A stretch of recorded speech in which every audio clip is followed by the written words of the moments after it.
here with my amazing sister, Christina. Hello, everybody. Thank you so much for joining us. And we also have a special guest today who I'm going to introduce, which is Erisa Nakano. And I'm going to read it off because I want to make sure I get it right. Erisa, thank you so much for joining us. So your background, you're a 16-year journalist, senior executive producer of digital news in Los Angeles. And after navigating your own journey of burnout in high pressure media environments, you founded Live Restfully, where you coach women executives on wellness and balance in their demanding careers. So that's just a little bit of who you are, but I definitely want to dive in deeper. Again, thank you so much Yes, for thank joining you us, for being Arissa. here. We're so excited to have you. Yay, thank you so much for having me. Yes, I am so excited to be here. Thank you. I am really looking forward to talking to you both about wellness, our journeys to get here. And for me, I was I've been in journalism for the last 16 years, like you said. I'm still in it, and the way that I'm doing it now is so differently from how I was doing it 10 years ago, but even up to like 5 years ago. I, looking back, can see how hard I was on myself through all of it. Because, yes, being in news, working in media is a high pressure career.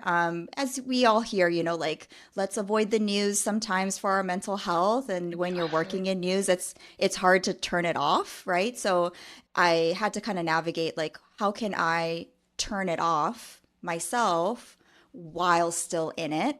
And my hope is that this also applies for people who aren't in media because really being hard on ourselves can be something that is a universal thing. And I had to really check in and see, like, am I being my best friend or am I being my worst critic?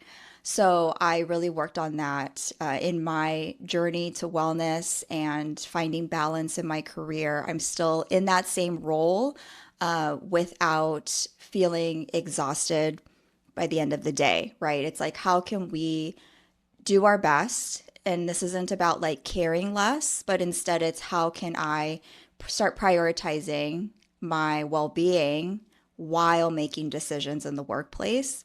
So that's how I eventually decided that I wanted to help other women in management roles and leadership roles do the same.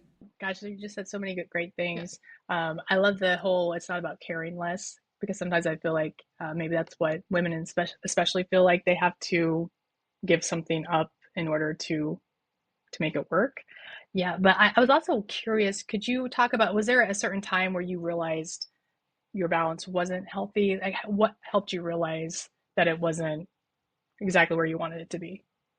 It was in 2019, right after I moved out to LA. So I was in Arizona previously, working at a news station there. I came out to LA to take on this executive producer role where I was managing a team. And I was just constantly on. Like, I felt like I was never fully resting. I was just mentally, like, always thinking about work or actually working, right? So it's like, even if you're not working, your mind might still be at work. And then come Monday, it's like, oh my gosh, I have to do this all over again. I feel like I've just been on the clock this whole time. And I really started to notice like physical symptoms of this. So, like, you know, I honestly, like, I would get in my car at the end of a workday and I sometimes like couldn't drive home. I would like roll my seat back and like take a nap right in the car. And I would also be like nodding off as I'm driving home. And I was like, okay, this is really dangerous. I'd have to like get off Mm. the freeway and pull over. I'm on the 405. If you know LA, the 405 is a really congested freeway. And I had to like get off the freeway, go into like a CVS parking lot and take a nap. And it's like I couldn't even finish my commute home. And then it was like, the eye twitching or like my arm kind of shaking. And one of my team members actually like pointed it out to me. I was like, "Oh my gosh, my arm is shaking." And he's like, is it Wow. because you have literally 3 cups of coffee sitting on your desk? Because like one is too cold, so I got a new one, right? And it's like, oh, and I Mm. have another one as a backup after I'm done with that one. And I had to like really like check with myself and I'm like, "Oh wow, I'm like ignoring my body." and I'm trying to power through, which is so common, but so, I don't want to say, oh, I mean, it could be dangerous, but it's like a wake up call sometimes where it's like we have to go to work, we have to get things done. So sometimes we have to ignore being tired and we think, okay, I need more coffee. But when our body's actually saying, please rest and please take a break, sometimes I was looking at it more like, oh, just gotta get another coffee, or Mhm. I gotta do XYZ, instead of like, oh, maybe I should take a step back and rest. So that was 2019. I was also extremely hard on myself. I think also what happened for me was like personally, I was kind of at my limit, and also professionally, I was at my limit. And so I started therapy. And through that therapy is when I was like, oh, it's all connected, you know? And Mhm. I started to notice that I was making excuses for my childhood. I used to think like, well, my childhood wasn't that bad, so like I can't fault it for affecting me as an adult. And realizing like you can still experience trauma in your childhood without making it mean that your childhood was awful, like Yeah. acknowledging that some things in your childhood affected you as an or affects you as an adult is a big part of the journey. And when I coach women too, we don't just talk about the workplace, we don't just talk about work life balance. Naturally, things from our past come up, and we just realize like, oh, it's actually all connected. And once I started to accept that, I really started to heal, because I was, I think, like ignoring, not ignoring it, but like kind of pushing it back. And what my therapist noticed was, she's like, you know, you can stop apologizing for bringing up your childhood. Because I would be like, I'm so sorry I'm bringing up my childhood, but like when I was a kid, you know, I had to do this. And she's like, no, this is literally therapy. Like, it's good that you're bringing up your childhood. So I was Yeah. like, oh, okay. Yeah, so it really was 2019, right before the pandemic. I'm actually Mhm. grateful that I started doing this healing work before the pandemic, because I believe that with the pandemic, everything kind of escalates. So I'm glad that I started working on myself before we went into lockdown and all of that. And all that time that I had at home also allowed me to heal mentally and emotionally. Wow. Yeah, that is incredible. So thank you for sharing that. And so you mentioned like you recognize you're at your limit with work. Did you feel like when you said you're at your limit, where the external pressure of society of, especially in the news business, there's a lot of TV shows about it, there's a lot of movies about it. So a lot of people see what they think it's supposed to be like and what you're supposed to be doing. Did you feel a lot of that external pressure? That's really interesting. Yes, I don't know if it was necessarily like the external pressure versus like, I mean, I guess it depends on how you look at it, but even just like within a newsroom, there can be different levels of urgency. So in a way that is external, because it's external from me, but you know, well, let's say there's breaking news. To what extent do you go as a person to cover the breaking news without sacrificing your well-being? Because, you know, a good example is we had the wildfires in LA this year in Mhm. January, and that was really intense. And what I really wanted to work on for myself and also with my team is, how can we serve the community, do our jobs, and ensure that everyone is getting the information that they need to be safe, while also not feeling like you have to sacrifice your mental well being in order to make that happen. So I think there is some pressure felt maybe in the industry, or maybe some stigmas around the industry of like how intense it can be.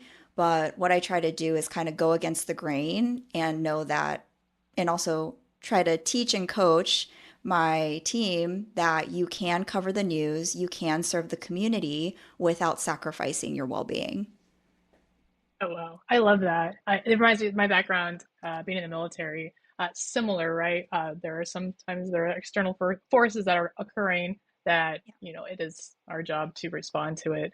but how do you find that balance internally with your team? So that's awesome that you recognize that. And then I also want to go back to, you talked about uh, yeah, everything is connected to everything is connected. And when I had the opportunity to talk to you on the phone a couple of weeks ago, we talked about it's about reconnecting back to yourself. So I'd love for you to talk a little bit more about that, about that external pressure, connecting maybe some childhood and maybe some other things that we as women or as humans have that internal voice. And you said like how we keep pushing through and ignoring ourselves. Yeah, I really woke up, like it was a wake up call for me when I learned that you weren't born telling yourself that you're stupid or that you're not good enough. It's something that you've learned, whether it was in the home or in school, in society, within your friend group, you learned it somewhere. And when I heard that, I was like, oh, wow, okay. And then realizing that the voice in my head about myself wasn't actually me, it was just something that was ingrained in me in order for me to, I guess, within my childhood, it was more about like making sure that I do well, right? While I understand where it comes from and I don't hold any ill will toward it, I was pressured to do well in school through putting pressure on me and telling me that I could do better, right? So if I would come home with a report card that had A's and had one B on it, I was asked, why is there a B? Instead of, wow, you have all these A's, right? Yeah. And that's an example of how we can sometimes be hard on ourselves in general as adults, where we could have good things happening in our lives, but we're focusing on the one thing that could always be better. And once I really started to see that things can just always be better, it's so subjective. How can we instead just be appreciative and grateful for what we currently have and still have goals, right? I'm not saying that you don't need to Hmm. have any goals or that you don't need to pursue things that you're passionate about, but instead, how can you do it from a place of love for yourself? And how can you be a true, like, best friend to yourself while you're doing it? Because shaming yourself is not going to help you achieve your goals. I absolutely love Right. everything you just said because I'm really grateful that we're talking about this like right now because there's a lot of things going on in my life literally right now that is just pure chaos in my life. Mm. And so it's been interesting coming to a place where like external things like things need to happen and I feel like it's the invoice is like okay, I need to be taking care of things, I need to be doing things, like things need to be happening right now. And I absolutely love that you just said like coming to a place of like what your friend would say, like loving yourself through that. Mhm. So like what would you say for somebody that is like in pure chaos like right now? So like right, my Yeah. situation is I'm getting ready to move. We have 18 Mm. days before I maybe am supposed to move, but I don't know if I'm moving. I don't have a moving Mm. company. Like, I don't have plane tickets. Like, so all And of she's in that. Germany, I'm in moving Germany. back to We're you. moving Yeah, back yeah. stateside. But Mm. Christine, what is the famous military motto of like you got to be prepared for like legit anything because Yes. Yeah. anything could happen. So like what would your advice of like if somebody, and it's the holidays. So like Yeah. what would your advice be for well me and anybody else that like just feels like they're in pure chaos? Totally. Well, yes, that's a lot that you're going through, especially overseas. So, yes, so that's so wild. I actually just moved in the last 4 or 5 weeks, Okay. and it was local, so it wasn't as extreme as going across the pond. But Yes. what I would say is when you actually touched on it, you said, "How can I be prepared?" Is that what you said? Um, Yeah, like how can I um like yeah, how can I be more loving to myself where I feel like mm. I need to be taking care of things even though things are just totally out of Oh, my guys, control. Yeah. totally, totally. But I was wondering what you asked Christina about that phrase of like Oh, the being prepared for motto, like anything, the the motto. yeah. Uh-huh. Yeah. Yeah, Yeah. yeah. Okay. So going back to that and tying it to your question about advice, I would say the thing that I hear often, and also what I have done for pretty much my entire life, is trying to feel prepared and trying to essentially hold on to life like this with control of like, can I prepare for every possible outcome? And this is also something that happens with us subconsciously because we just want to feel safe through all of it. Because at the end of the day, it's probably your body trying to make sure that you're going to be okay through Yes. whatever happens. Like in 2 months, will we be okay on the other Yeah. side? And the answer is yes, because instead of holding on to the situation like this, what I work with my clients on is how can you be more like this and just like let it go. And I'm not Hmm. saying that you just like don't do anything and then just let everything fly the way that it's meant to, but instead it's like how can you trust. So instead of this I would consider to be like controlling the situation. So it's how can you instead trust the situation and also trust yourself to believe that you're going to be able to handle whatever comes your way. So the thing that I would say, and I work with my clients in the workplace, but also, personally, right? So it also applies to a move, is how can you just focus on one thing at a time instead Hmm. of a whole to-do list of things? Because for me, like I'm a to-do list girl. Like I've always had like journals and planners and like stacks of all these things. Yeah, that is And so me.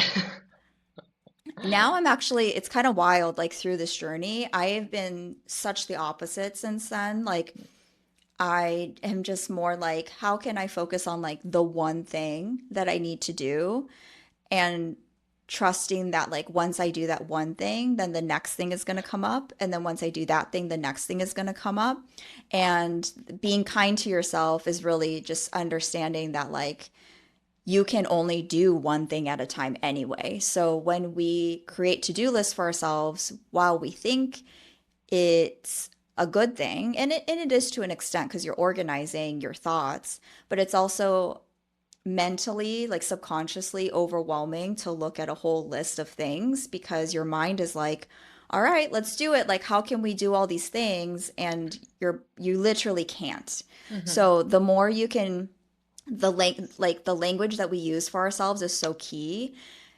How can we kindly tell ourselves like you literally can't do all these things. So you actually only have to do this one thing, whether it's find a mover or, you would know what all the things are, but Hmm. just knowing like I only have to do one thing, instead of like I have to do all these things or I have to do everything. Does that Hmm. resonate? It does because I've noticed like the more lists I make, my anxiety shoots up. And Yeah.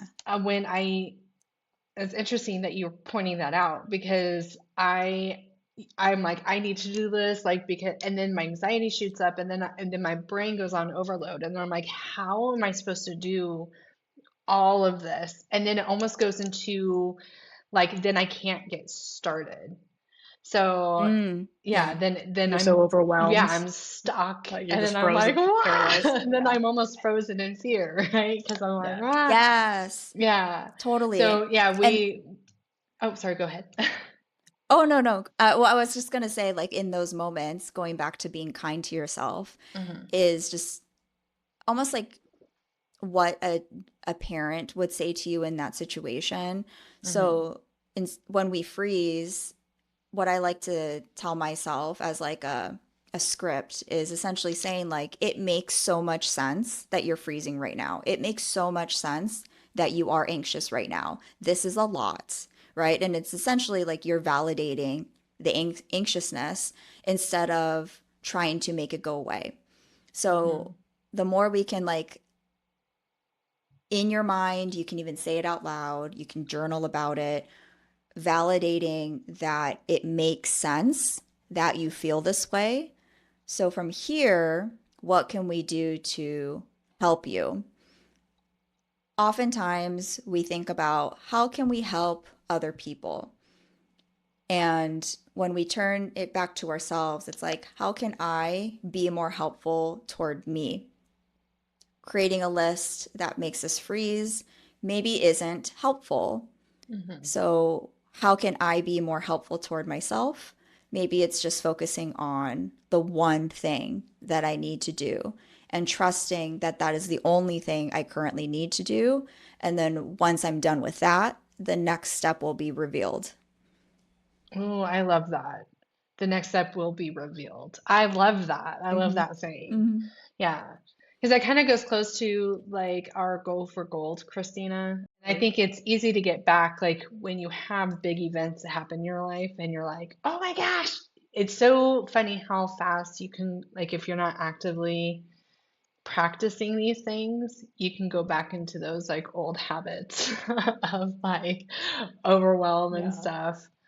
Um, but yeah, I love the focusing on one step and then the next will be revealed. I love that saying. Hmm. Yeah. Well, the other key thing, Arissa, that I love that you said is trusting in yourself. Hmm. I find that's a lot of what my root cause has been is that lack of trust.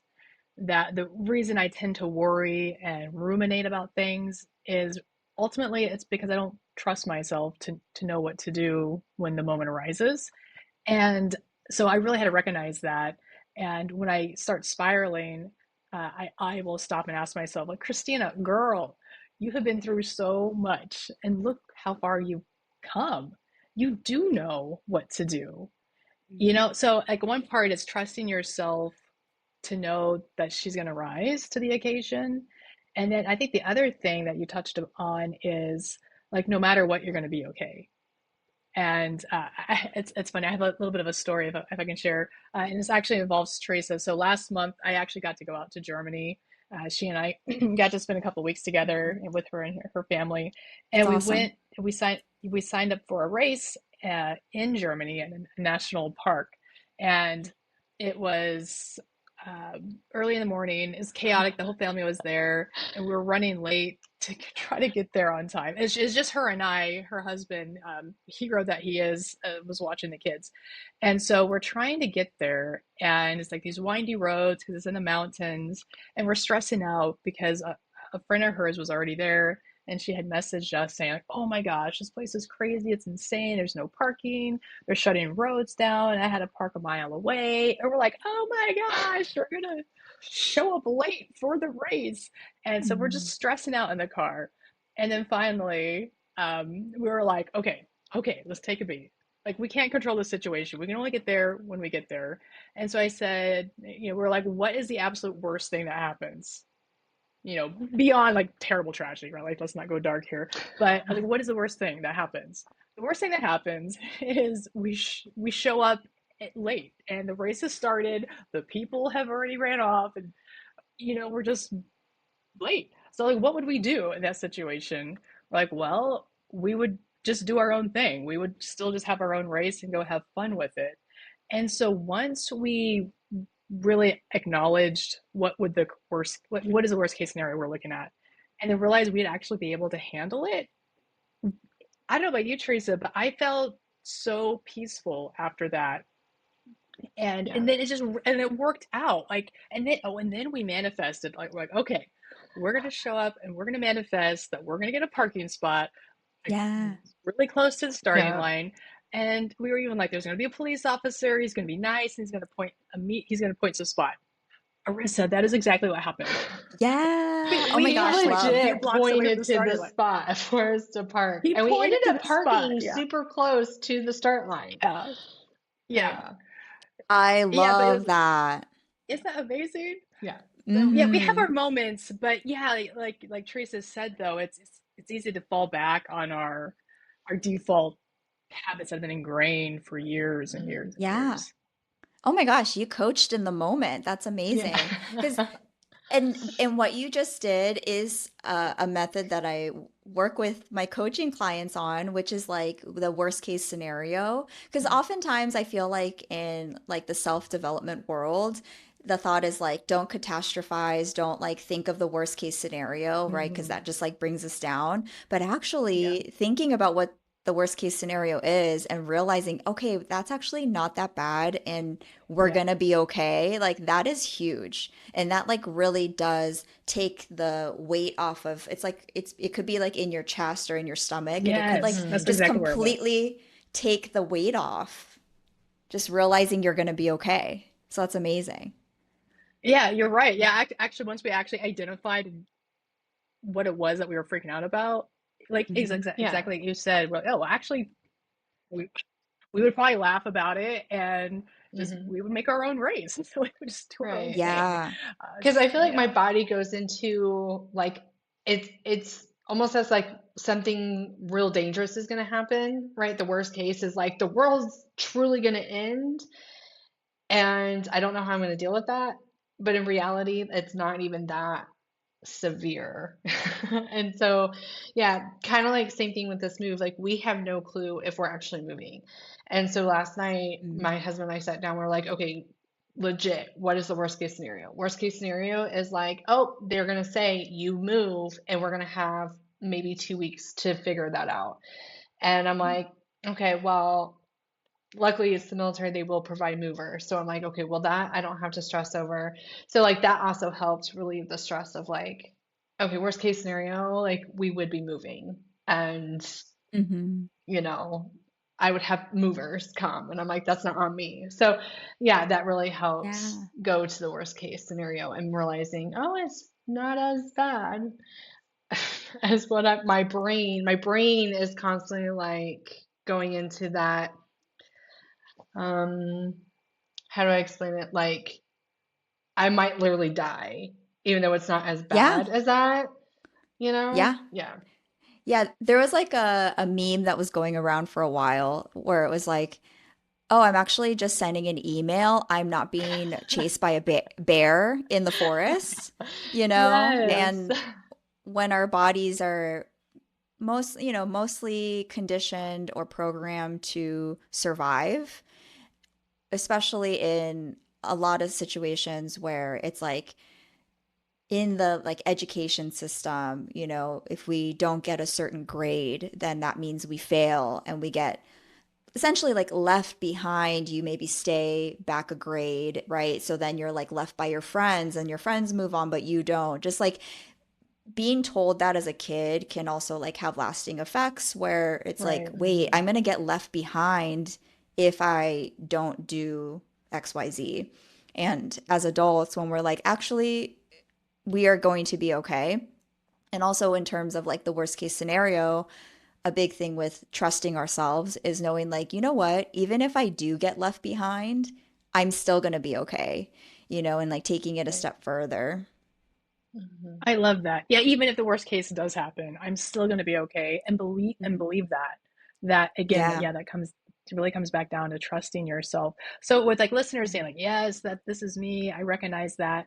What if for and for people who have a hard time with like, wow, I want to trust myself, but how do I just say, okay, I trust myself now? What would be some good examples or exercises to really help women, have we talked about connect back to themselves to say like, how can I know I trust myself? A common thing that I hear a lot in the coaching self-development world that I definitely believe in. So it's not, I say that because it's like not coming directly from me as an idea, but it's very common in the space and I believe in it full-heartedly is keeping promises to yourself. So, and I'm also not perfect at this at all. And a big part of self-trust is acknowledging that you're not going to be perfect at it and that's okay. Just getting even like 1% better every day is huge, right? Because what does that mean? In a year, you're going to be 365% better than you are Hmm. now. Amazing. So Yes. when you, let's say, like set an alarm for yourself the next morning, do you actually wake up with that alarm. I'm guilty of this. Teresa. I'm not always I'm not always like Same. waking up with my alarm. Yeah. But that's an example. Or like when you tell yourself, tonight I am going to work out. Do you actually, or do you put it Mhm. off? And even when you do it, this goes back to being gentle with yourself, kind to yourself, is can the workout also be really short? Can it be Mm. just hopping on the treadmill for 10 minutes and not telling yourself it has to be a full hour?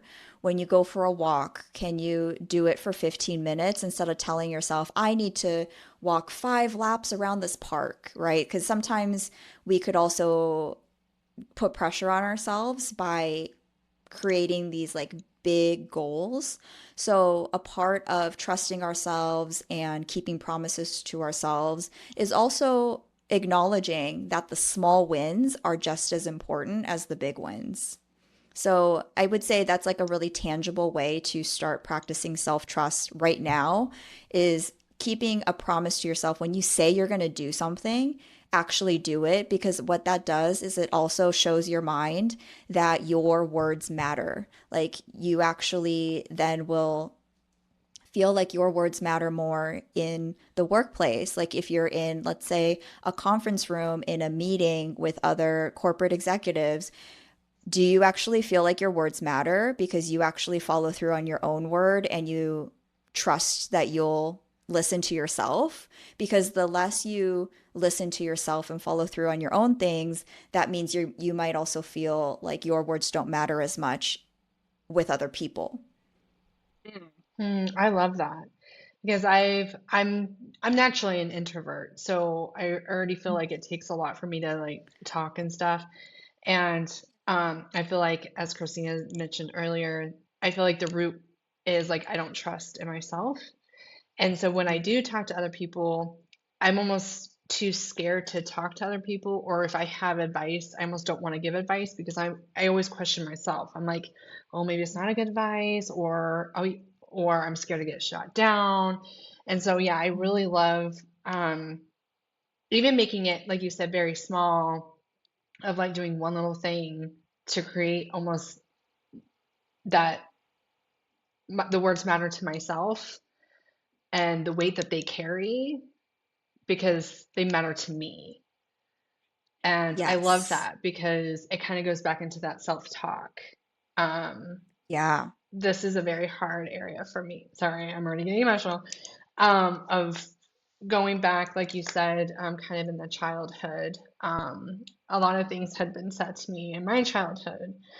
And, you know, so it's really, that has been really hard for me to, um, I don't want to say get over, but overcome the way I talk about myself. Because when something happens, even though I'm immediate, I'm like, oh, I'm not good enough. I, I wasn't smart enough to handle this. So yeah, I love that you touched up on that and creating that love within yourself of keeping the promises, which then carry the weight of the word. So that was really beautiful. Yeah, thank you for sharing. It's definitely something that speaks to me as well. And what has really helped me so much through the positive self-talk and working on that is acknowledging that there is an inner child within me that needs to be reparented. So being able to be a parent myself toward my inner child and reparenting myself has been very healing and allowing me to acknowledge, it going back to the it makes sense. I think that's a very simple um, sentence that you can tell yourself. And I tell myself is like, it makes so much sense that you are hard on yourself or you put pressure on yourself or whatever it might be because growing up this is what you experienced and it essentially like helps you feel heard, helps you feel seen and validated, and then you're also like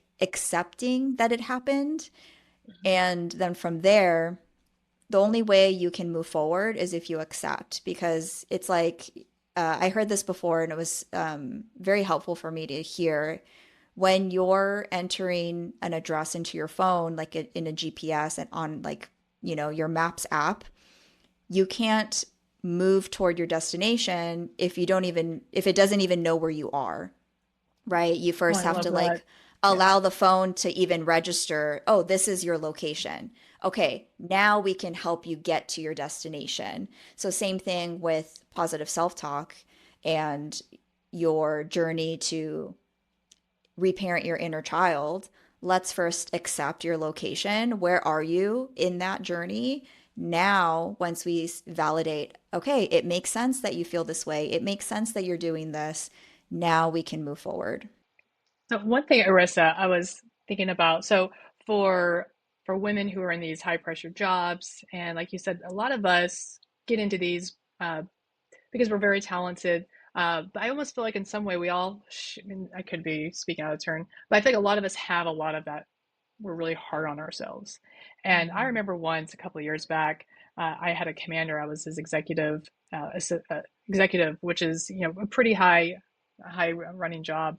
And I remember once he mentioned to me, he goes, "You're really hard on yourself."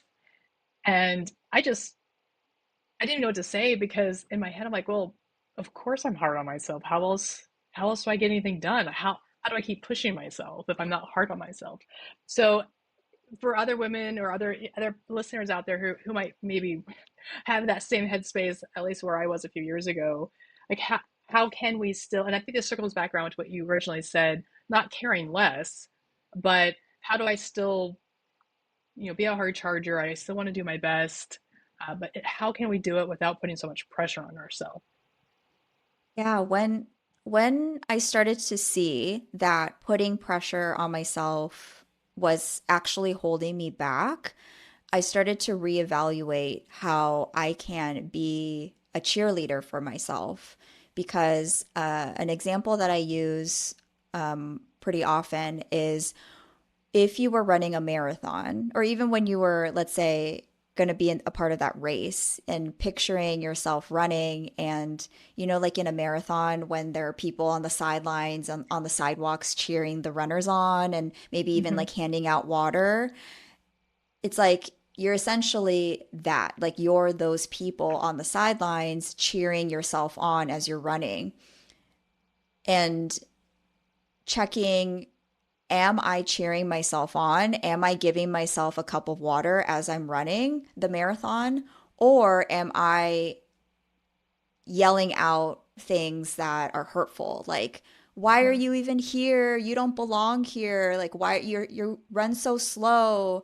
Like, why are you wearing that outfit while you're running? Why are you wearing those shoes while you're running, right? So just like visualizing, if you're on the sidelines chanting or cheering toward yourself as you're running Hmm. a marathon, how are you showing up for yourself? How are you speaking to yourself? And is that ultimately helpful for you to reach the finish line?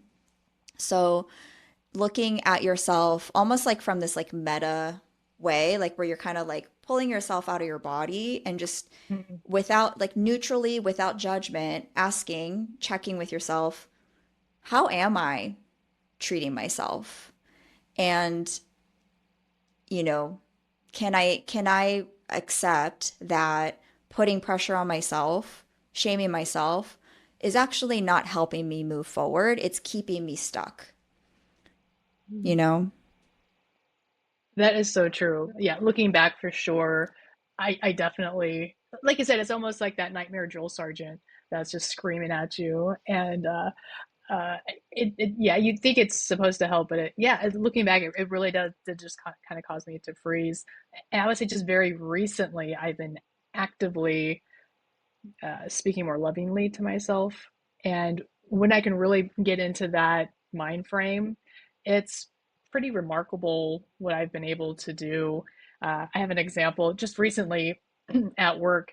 A couple of us had to prepare for a high visible meeting between different commanders, and I was the one that got the ball started. They requested to have this in-person meeting, and I knew the holidays were coming up. I'm like, okay, I don't want to let this slide and then it just doesn't happen. So within hours of that meeting ending that they requested an in-person one, I was like, okay, I'm going to get on this. So I started working it, getting it on the calendar, starting the coordination, and like my co-partner was also helping.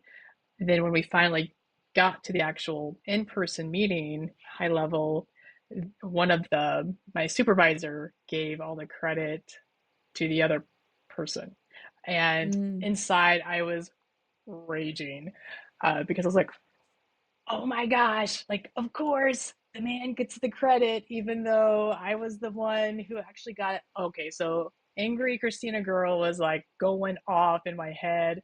And to the point where I couldn't even focus on what was actually happening in the meeting because I was so mad that, for one, my supervisor didn't recognize that I was doing a lot of work on it, and also that my coworker should have been like, "Oh, thanks, sir," but it was a team effort sort of thing. Like, really, without a killed you'd have said that.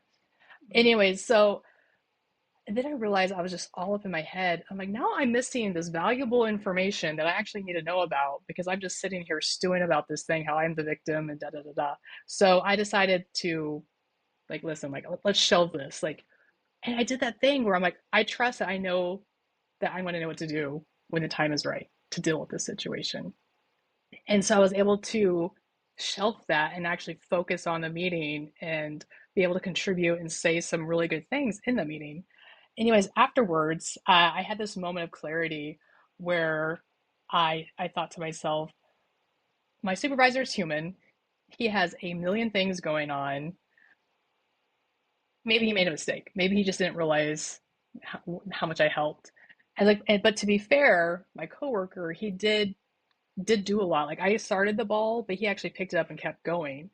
And Mm. so, in a moment before I was about to say something negative to him or like say some passive aggressive, shitty comment that we do, I actually decided to raise the moment. And I said just that. I said, "Hey, great job." I go, I really appreciate what you did.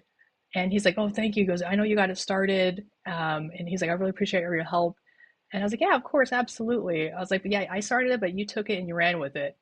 And and I just felt really good. Like, I felt like it was a strong power move because instead of going like, "Why didn't you give me credit for it?" I was all like, "Good job, good job on that." Uh, Yeah.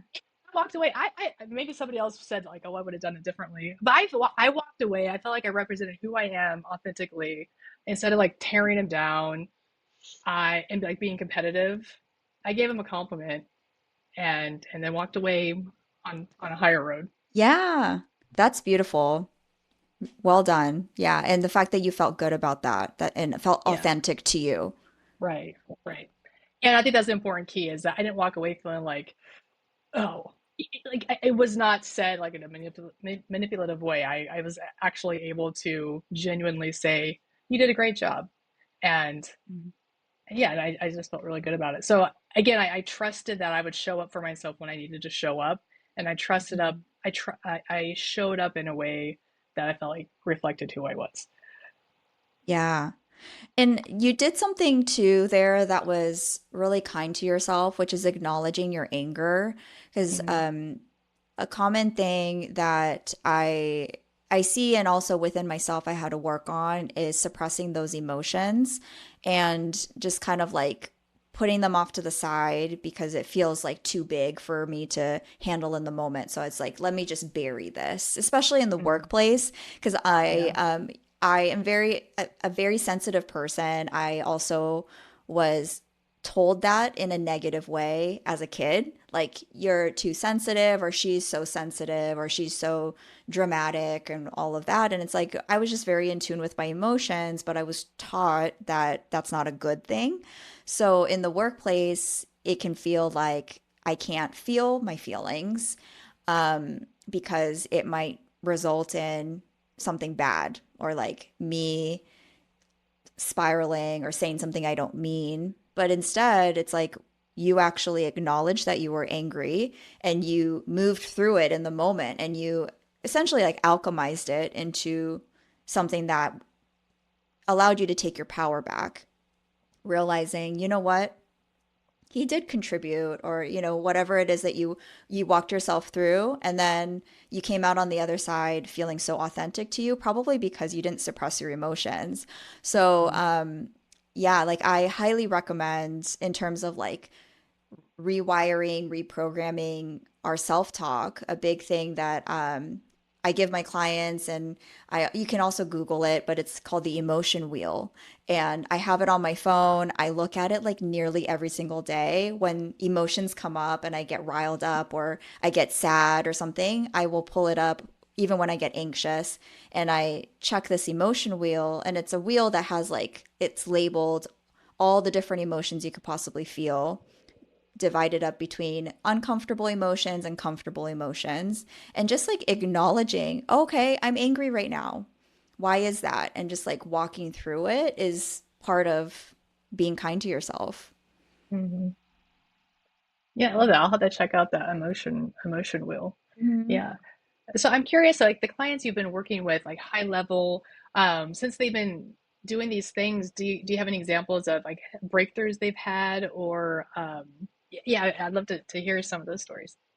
Yeah, when my clients, and it ranges, but a common theme I see is when my clients first come to work with me, they feel the weight of their roles and they feel burnt out because not because they're not good at their jobs. They do their jobs very well and they're not missing a beat, but it's that they're very high functioning through their burnout. So it's like high functioning burnout, and they are being everything to everyone. They don't miss a beat. And they also don't miss a beat, not just for themselves, but also like for the people around them. They're always showing up for everyone. And that, yes, is, in its own ways great because you are helping people and you're so giving. But when it comes to a point where you're depleting yourself in order to make that happen, if your body eventually crashes, you get sick, you have to take a medical leave, you're bedridden, then you won't be able to help anybody. So, how can you first take care of yourself so then from the overflow of, well, like your wellness, you can then help everyone around you because, it's a ripple effect. So, the thing that I notice with my clients oftentimes is they, let's say, have like someone come into their office with a problem, they take that problem and they fix it for them. And then another person comes and they fix that problem for them. And they essentially become the fixer. They become the one who is the problem solver. Yes, that's amazing. And that's most likely why they got to the roles that they're in, because they're really good problem solvers. But then it's like, where does that end? If you're Hmm. constantly saying yes to people, giving your time, giving your energy, making yourselves available almost 24/7, because oftentimes they also take their work on vacation. They say, "Hey, I'm going to be on vacation, but I'm available so you can call me or you can text me." And what happens? They do. They do call you, they do text you. And then it's like, wait, why did they do that? Well, it's because you literally told them to, and admitting like, oh yeah, I actually said that, even if Mm, you don't yeah, mean it, right? Because sometimes we might feel bad that we're taking a break. yeah. And once you stop feeling bad about it, that makes a big difference. But when you feel bad that you're even slowing down or you're taking a break, you might actually balance it out by saying, but you can reach out to me, you can contact me. I'm going to close my door, but you can still like knock and come in and I'll help you. And once they stopped trying to prove that they're good people, stop trying to prove that they're good leaders, stop trying to prove that they're good coworkers, and just trusting, goes back to self-trust, trusting that they are, even if you cannot always show up for everyone the way that they want you to, and believing that you're still a good person at the end of the day because you believe it and you trust yourself, then you stop feeling like you're at the mercy of everyone around you and their problems. Oh my gosh, Erisa, you're speaking my language, girl. Like I recognize that so much. Yeah, yeah. Oh my gosh, you're right. Like because I think that's when I was getting really burned out, is I just constantly felt like I had to show my worth. Like I just was constantly like, I'm worthy, I'm worthy, I'm worthy. Um, and and actually at that time I had a therapist, and she was like, how do you know they don't already think that? Because at the time my kids were younger, and working full time with a very demanding job, plus having little kids at home, there'd be times I'd have to call in, or the kids would be sick, so I'd have to either telework or last minute have to not be able to do things. And so I just was like, oh my gosh, they probably think I'm worthless. They probably think they can't rely on me. And my therapist at the time, she's like, how do you actually know that's what they're thinking? Did they say that to you? Or are you just assuming that's what they're saying to you or thinking? And I'm like I had to admit, like, I guess I'm projecting. I actually have no idea what they're thinking. And it was Yeah. like, sometimes like, the universe is always, well, not sometimes, the universe is always listening. Mhm. And I'm not even kidding. Like the next day I was at work, and he wasn't my immediate supervisor, but somebody else I work with. He came over to me and he said, almost out of the blue, he goes, I just want to let you know, I really admire, you're such a great parent. He goes, I really admire how you make your kids a priority, and it's just, I was like, how did how did he know to say that? And it just really in that moment proved to me I really don't know what other people are thinking all the time, and we do tend to project our own. And again, like we talked about, all it comes back to, it's all connected, like trauma and childhood. It really comes back to how I talk to myself and how hard I am on myself. And it's like I don't need any enemies. I'm like the meanest person to myself. And so that moment really helped provide clarity to me, like you talked about, like who am I trying to prove to? Like Yeah. I'm the one that needs this. I'm trying to prove to myself that I'm worthy.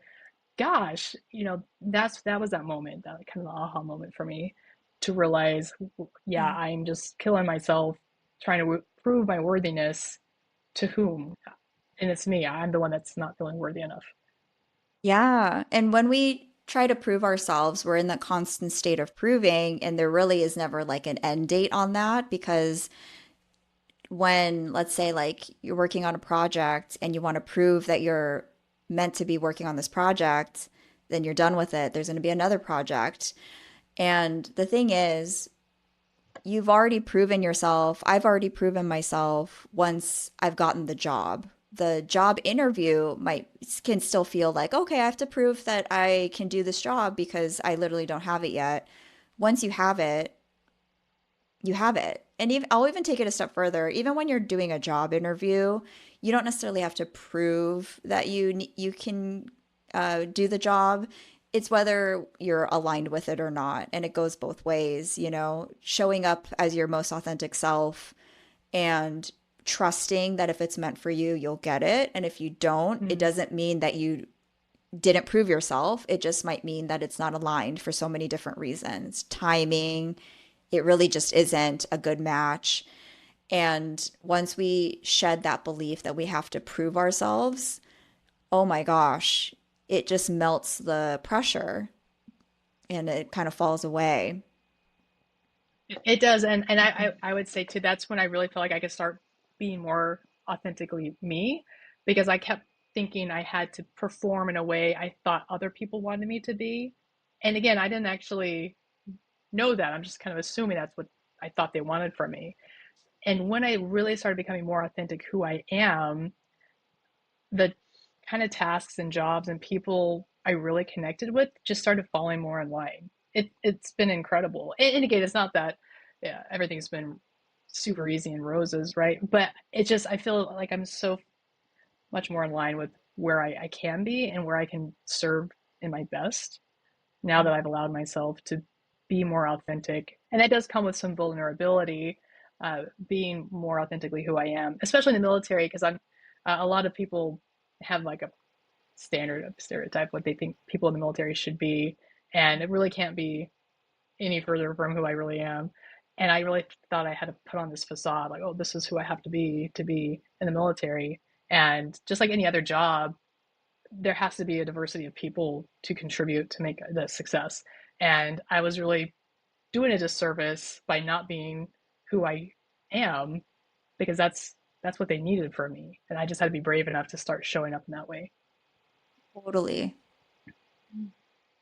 What would you say so I stay at home, so I don't really go to work, but I feel like I always have to put on a persona of the type of mom I need to be, especially if I'm going to like school functions or if I have people over. I definitely feel a pressure of what a stay-at-home mom should be because society says my house should be perfect, like all of these meals have to be perfect because I'm in the home. And I feel like that's been really hard for me. And like Christina said, how she kind of realized like who's putting the pressure on? It's me, not really society. But like, how can I, because I don't leave work. I am 24/7 on.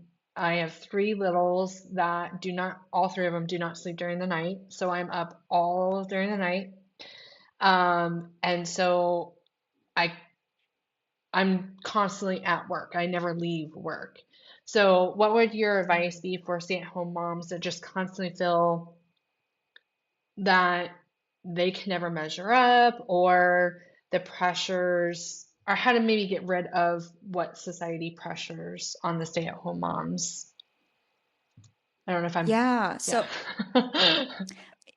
So the pressures that we have can also be a lot of like thoughts that are swirling in our heads. Mhm. So what I would say is if you could get out of your head and drop into your body about it, I would in these cases bring up the emotion wheel and ask Mhm. you like what emotion comes up for you. So if you were to think about how you feel just thinking about all of that, that you can't separate it, what's an emotion that comes up for you?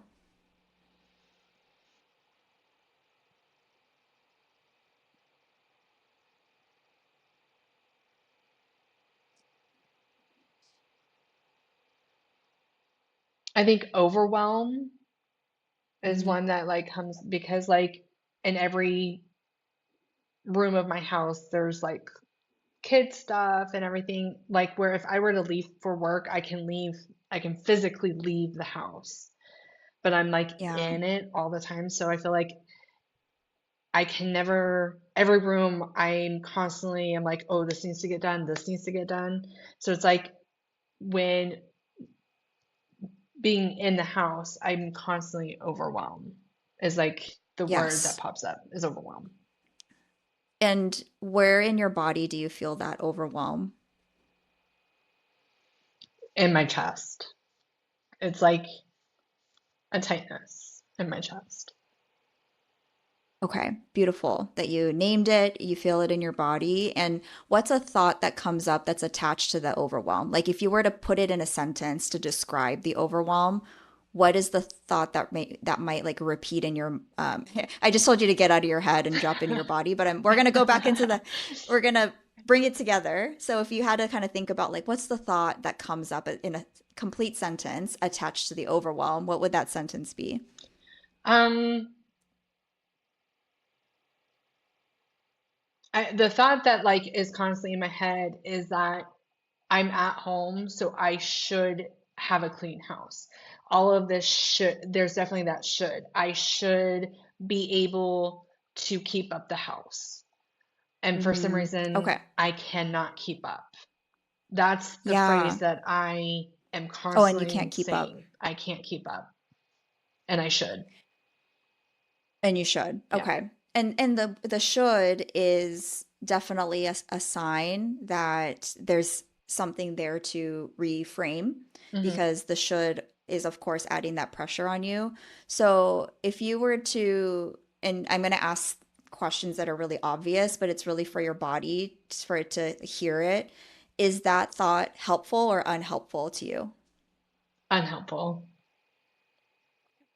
And where do you think it comes from? Where do you think you learned that statement? The I should and that Mm, I can't catch up.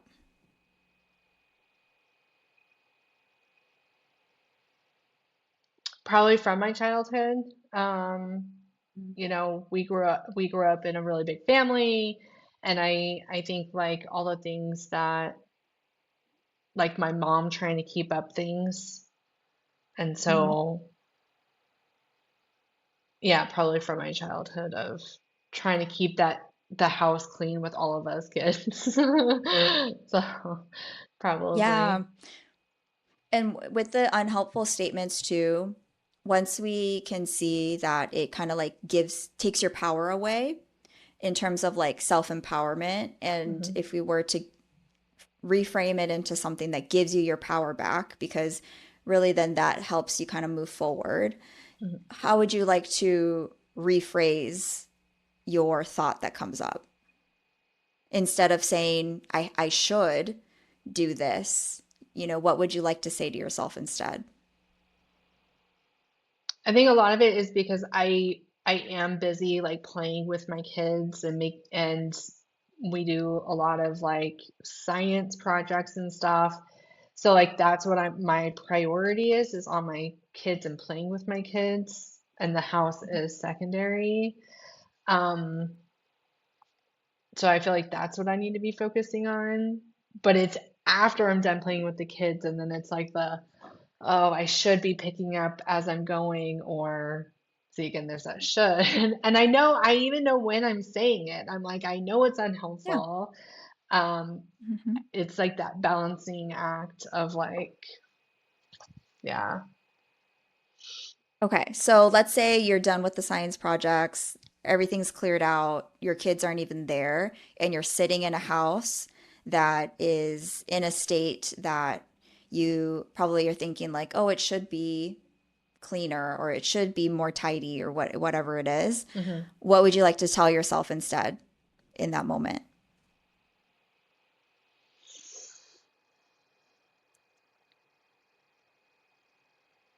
Um,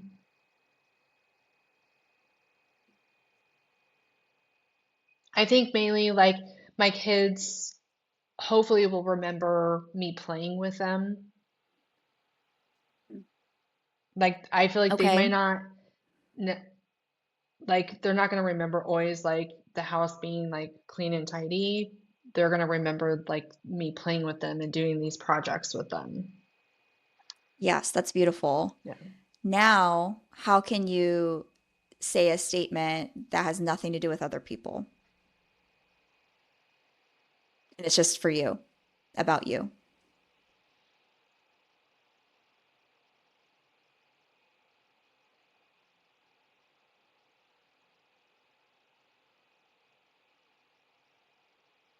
Um, If it helps, you can think of it as you're saying this to a friend. um,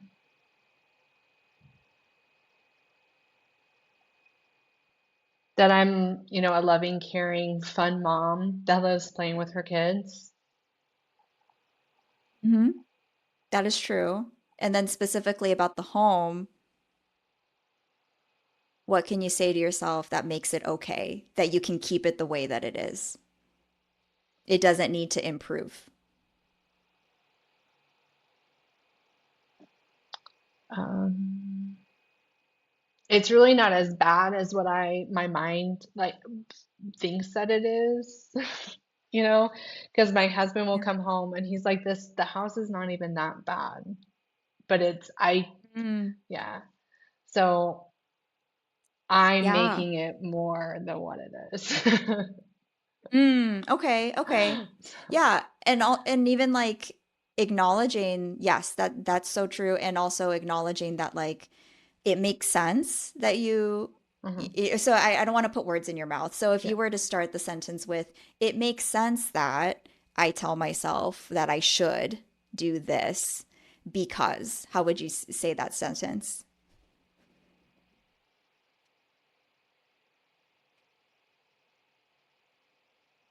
Um, like it makes sense that I'm feeling this way because um, I feel like my house needs to be tidy at all times. Is that what you mean? Yeah, or like connecting it to something maybe from your past that Hmm. acknowledges, like, oh, this is something that I learned. It's not who I am. It's that Hmm. I maybe was raised to believe that I should blank. And this isn't faulting anyone. It's not Hmm. putting the blame on anyone. It's really just like acknowledging and like Hmm. making peace with it. And it's like accepting, like, oh, yeah, that makes sense. It makes sense that Okay. I used to think this way because this is how I was raised, you know? Yeah, I guess it makes sense because growing up, um, after school, we all had our chores. And so we had Mm. to do our chores before we could do anything else. So I guess it would make sense that I feel like, especially when my husband comes home, because I don't know, Christine, if you would remember, mom would leave us notes like, hey, your chores need to be done Yes. before I get home. Oh my gosh, I just totally had a light bulb moment. I want the house clean before my husband gets home because I was raised where my mom would leave notes like, hey, your chores need to be done. Mm. And I want my husband to come home to like a sparkling clean home.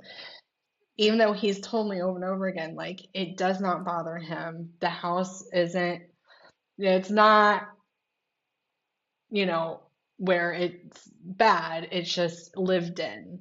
It's a lived in home. But it makes sense. Yeah. Oh my gosh, total light bulb moment. Nice. Yeah. Nice work. Yeah, Finger snap. thank Very Finger snap. nice. Yeah, good Good job, question. Teresa. That was you, Yes, girl. That was bringing it you. in. Good job. Yeah, thank you. Good And job. thank you for the impromptu Yeah. coaching. I love that. I Oh know. my gosh, that was amazing. Yeah. I love it. Yeah, putting you on the spot, Arisa. You're doing Yeah, good. no, I loved Yeah. it. It just made sense because I was like thinking, yeah, we could talk around it, but I know you guys are like all about not sugarcoating things, so it's like let's get to the root Yes. of this. No, I love Yes. it. Yeah. And thank Good you for you. for that opportunity. I love it. Yeah, and that's the thing. It's like once we get to the root of how we learned it, and then we would talk about like, okay, more of that, like how you just started to reframe things. It's like more of Hmm. that is what you can start to tell yourself. And then to take it a step further from there, it's how can you prove to yourself that you're already doing this, that you don't need it to be perfect when your husband comes home. There are probably like other scenarios like that where it's like you want it to be not just the home, but like you want things to be a certain way before someone else sees it. And it's like, how can Hmm. you start to give yourself some evidence, some proof that it's already true, that you don't have to have things be a certain way before someone else sees it, and just start to kind of like give yourself the evidence, which then builds the self trust that, like, oh, okay, I'm safe. I'm okay. That even if Hmm. things aren't perfect before someone else sees it, I'm still okay. Yes. Yeah. Wow, that is amazing. Yeah. Yeah, totally amazing. Because yeah, I feel like before anybody comes over to my house, it needs to be spotless. And I think, I don't know, Mm. Christine, if you remember where Mm. if we had company, we would have to like hardcore clean the house, even our Oh bedrooms. yes. And we're like, nobody's going to Yes. our bedrooms, but our bedrooms had to be spotless. Yeah. And so yeah, Yeah. totally, that's how I feel like my house needs to be, um, super clean before anybody comes over. Yeah.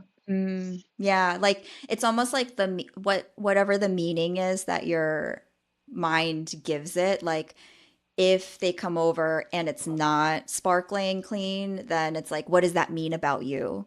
And Yes. reframing that part too, right? It's like it means nothing about me. My home can not be perfect, and it means nothing about me. Hmm. Oh my gosh, I love that. That is so powerful, especially for us. Mom, we need to tell mom that too. Yes. Mom, the clean level of clean in your house has nothing to do with Yeah. your value. Yeah. Yeah, yes, Wow. totally. Yes. Oh my God. Arista, Oh my we could go on gosh. for hours. It's been over an hour. I don't want, I could really honestly go on. But I feel like that was such a primary example of your work Hmm. and how you really help women and others. And you have a true gift that was really special that what you just did. Thank So you. I'm going to throw it over to you, Arista. If there's anything else you wanted to share with us or any other points you wanted to share with the audience. Well, I also want to say thank you to Teresa for putting yourself in that position to be Yeah. open to that feedback and coaching and being vulnerable. So that's huge. It goes both ways. So thank you so much. I loved being here. Thank you both. This was a great conversation. I also think it's so needed in this world that we're in, just to really think about like ways we can be kind to ourselves. Because I really believe that if everyone on this planet was kinder to themselves, then the world would be a better place. I think a lot of times we are collectively hard on ourselves and it ends up affecting other people, and it's kind of this domino effect. So the more we can spread Yes. that message of if you can be kinder to yourself, then it really changes the way that you see the world. And you might start to kind of see that other people are just being hard on themselves. And it just Mm-hmm. takes one conversation where you can show up in a way where you can be kind to yourself in the conversation that you're in with someone else and just let that echo, and hopefully it just ripples out from there. And change in the world really comes from like one person at a time taking that next step, tying it back to Teresa, your move. It's like Hmm. we can't do all the things to change the world, but if we can just start with like the one conversation, right? This podcast episode, what you both are doing to make the world a better place with each episode is beautiful. And that's a good Oh, example thank of like you. how collectively I would love to see Yes. more people just take it one step at a time, be kind to themselves. I also will say, another layer to this is we talk about self-kindness, we talk about positive self-talk. We also don't want to what I kind of coined this week, and who knows, it might already be out there, but I realize there's a thing like that I'm going to call toxic cheerleading, where Mm. yes, it's good to be kind to yourself, but don't shame yourself when you notice that you're being hard on yourself. So sometimes we might catch ourselves with the old programming, right? Both of you shared that example of you were getting over to the race, and if we catch ourselves kind of freaking out or putting pressure on ourselves, what you did was beautiful. You actually were like super kind to yourselves, and you're like, okay, it's okay. What's the worst case scenario, you know? And then another way that people could do it is like realizing they're being hard on themselves and be like, oh, like don't be hard on yourself, and like kind of shaming. Also, when Mm. you're having conversations with friends or with coworkers, if you notice them being hard on themselves, don't call them out and be like, hey, you're being hard on yourself. Like, don't do that. It's like, no, you're doubling down. So instead, it's like, how can we just show more compassion, understanding, and acceptance without toxic cheerleading, you know? And yeah, just take it one Hmm. step at a time. That is great Nice. advice. And yeah, I connect with that absolutely. So, for our listeners, because they need to reach out to you because you have so much to offer, where can they find you? What are some resources? And do you have anything coming up in the Yeah. new year for anybody to reach out to you? So you can find me on TikTok. That's my primary platform. It's Live Restfully on TikTok. I post videos multiple times a week, sometimes, nearly every day, just going more in depth about this.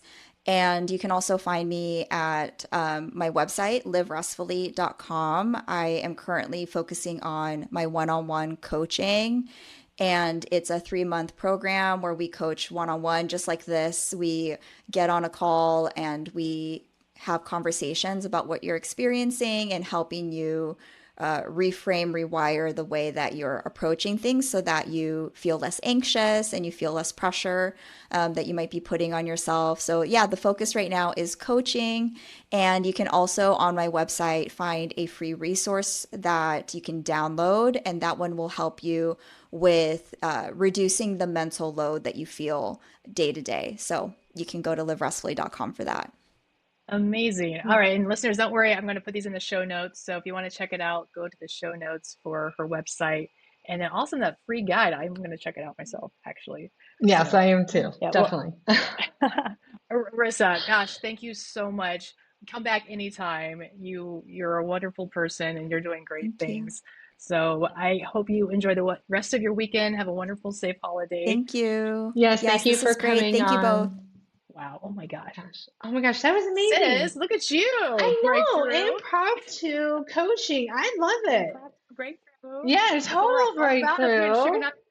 Yeah, that was amazing. Total breakthrough of like, yeah, talking about like the pressures we put on ourselves, like that nobody else is putting on yourself, but the pressure you're putting on Yes. yourself. Yeah, total breakthrough. And that was amazing that she like did an impromptu coaching with me. I loved it. That was amazing Yes. to like, Yeah. And I love it. She didn't let you off the hook. Like, but she was so but she excited did it in about a it. Like natural way yeah. where it wasn't like, Yeah. we're gonna do Yeah. this. We're doing this. Yeah. Don't back out. Yeah. Yeah. No, that was fantastic. So yeah, good job, sis. That being vulnerable like that. So Yeah. I think definitely a lot of people will connect with that for Yeah. sure.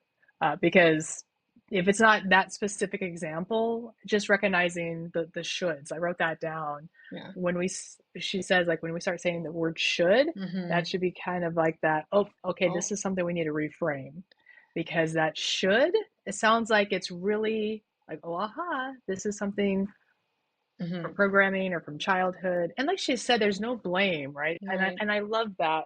And I hope more people can recognize that, like she talked about in the beginning, it's okay to look back and see things as trauma without broad Right. brushing the whole thing. You know, the whole thing was terrible. And it's not one or the other. Like you Yeah. can still have amazing family, friends, childhood, but still have these moments that impacted your life. We have moments that impacted our life for positive reasons, and then there Hmm. are also some that are negative. And if it's not serving you, it's It's time to time to let recognize, go. acknowledge, Yeah. And let it go. yeah, Yeah. and let go. Yeah, yeah. So that was amazing. What are some other big takeaways you had? Oh my gosh. The phrasing of it makes sense I'm feeling this way, Yeah, like, was really but really big. Again, acknowledging your feelings. And yeah, I'm definitely gonna look into the feelings chart. Like, and yeah. I because wrote that down. I'm gonna also I Google it right think now. it's empowering to know what you're feeling. A lot of times I'm like, what am I feeling? I don't even know what I'm feeling. Like, I can't even name what I'm feeling. So if I can't name what I'm feeling, then how do I, Yeah. bring to light what I need? So I think that's a really good thing that she even says she looks at it, what, daily, like the feelings chart. Yeah. And yeah, that's a really another good takeaway. Oh, Um, cool. and Yeah, and I'll then post this for everybody too, but this is kind of what it looks like. yeah, yeah, I love That's it. good. Because I mean, honestly, a lot of us, I don't know, other people, but I feel like a lot of folks, weren't given the opportunity to really connect with our feelings, for our generation. Like we're doing better now, but back then it was almost like, stop crying or I'll give you something to cry about. Like you just Yeah. weren't allowed to connect. So yeah, we were out of practice. We need to tune back in. Yeah. Yeah. Yeah. I think the other thing was like keeping promises to yourself. Like, That was an interesting one. True. Yeah. Yeah. yeah, because like your words matter, and if they don't even matter to yourself, then Hmm. like, Yeah. yeah, I like how she had put like trusting yourself, building that trust is keeping promises to yourself that your words do matter and they matter to you.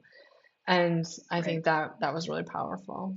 So, Yeah, thanks for mentioning that again. I did write that down, but it is really true. Like as soon as she said it, I'm like, oh yes, mhm, that I do.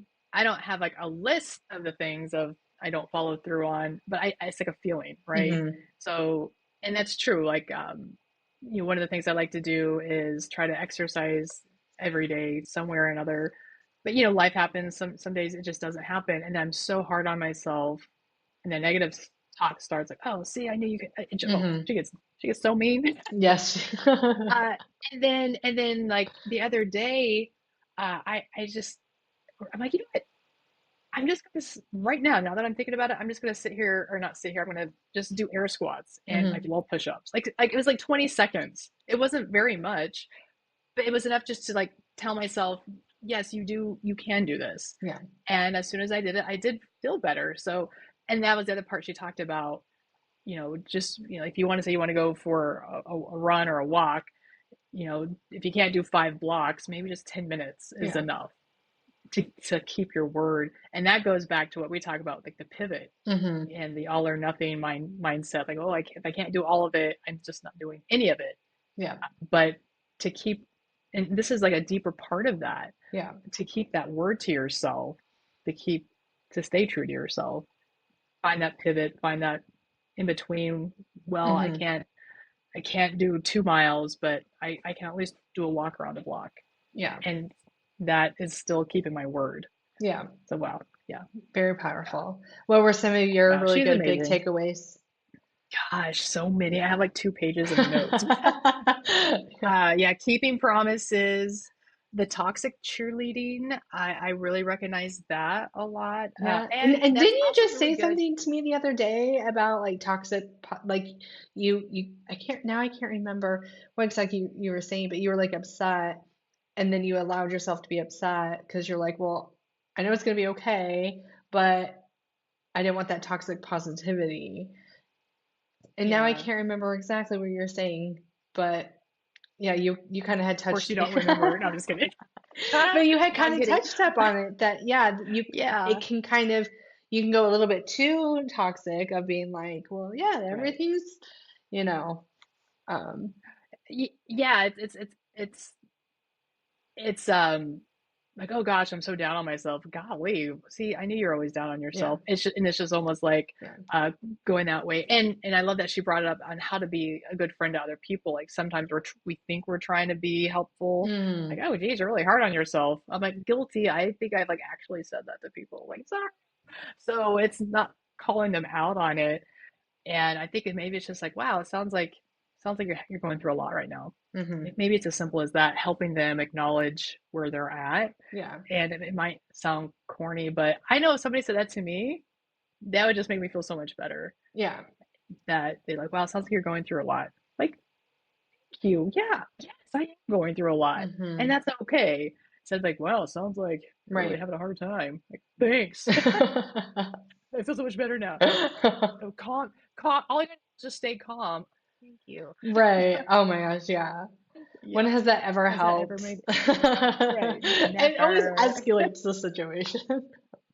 Yeah, usually with my yeah, especially that's like the number one thing for husbands not to say. Oh, just calm down. Like I'm twitching. No. I'll throat And punch you. Like, I will "Ka-chow." throat punch you right now, and then just calm down afterwards. Oh my gosh. So yeah, that one was good. The other thing that really resonated with me was who are you trying to prove your worth to, Mm, like at work? Because I felt that so much for I've been in the military for what, 25 years? So the last 24 and a half years, I feel like I've been trying to prove myself to everyone. And as it turns out, for 24 and a half years, I've been the one I've been trying to prove myself to. yeah. Yeah. And just, yeah, just very recently, I realized that's what I was doing. Like, Hmm. you know, so yeah, so that really hit deep. That one Yeah. hit deep. Gosh, that one, like we could just heck like have our own spin-off part two of that worth. And that circles back around to just kind of like the last thing we were talking about with the what does she say? The level of cleanliness in your house does not reflect the value of who you are as a person. Yeah. I love it so much. Yeah. Because I love yeah, it. I don't. I put that pressure on myself because I don't go out to work. So I put the pressure of like, well, my house has to be clean, my kids have to be perfect, and if they're not perfect, then that is a pure reflection on me as a mom and a wife. And nobody else is putting that pressure. Jason does not put that pressure on me at all. It was me putting the pressure on me. because that's what I Hmm. feel like what my value is if Yeah. it's like, oh, If it's tied to is the, tied to that. Because yeah, I don't leave to go to work. I'm just in the house all the time. So my value, I feel like, is what is inside this house. And so when she hmm, said that, that was very, very powerful. That my yeah. value is not the cleaning of my house. Yeah, that's not my Right. value. That was very Well, powerful. yeah, it was powerful. And just if I could have like a separate side aha moment to that conversation you guys were having, one of the things I feel when in the house and it's just like right now, this week has been nonstop crazy. And so the house is, my house reflects how crazy the week has been, okay? And and I started, falling back into my old ways of like looking around. And then I stopped. I'm like, how can I, this is not, I've been down this road. It doesn't go well for me. It never makes me feel better. What can I possibly do? And I guess reframe. How can I reframe? I'm standing in the middle of like all this chaos. And I'm like, one of the things I always try to go back to is be thankful. Like, how can I be more thankful? And so I was like, we are so fortunate to have so many amazing things. Mhm. I'm so thankful that my children have a room filled with activities they can do. And so I just started giving thanks to it, and it helped a little bit. It just kind of helped shift me from going down that road that I've been down before of Mhm. like that toxic cheerleading on myself. So that's just something else, maybe for other listeners can use as well, as when you start to feel overwhelmed, like maybe taking a pause and seeing if there's something you find thankful for. Again, not that toxic positivity, but in a way, it's almost just to kind of help stop you from going down that negative Yeah. path a little bit, because that never makes anybody feel better. Yeah.